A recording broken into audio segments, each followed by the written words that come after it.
In an industry where everything seems to be about clarity, sharpness, 6K, 8K, as little chromatic aberration as possible, as little focal breathing as possible, it seems like there's this constant struggle between the vintage, soft, some might say lazy look, and this clinical modern look that digital cameras have. For a long time, I wanted my footage to be perfect. I wanted it to always be in focus. I wanted it to just be so nice. I wanted the best specs on everything.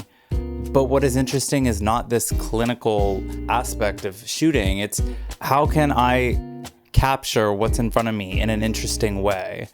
Maybe I should try shooting with something way more limited. I went out and got a vintage camcorder. I spent $120 on a Canon Vixia HV40. I just wanted to get out there and shoot. So I did. I took it to the beach. I brought my gimbal. I put my camcorder on my gimbal. Let me know what you think. It could be awful. It probably is. Some of it is kind of bad, but some of it's kind of cool.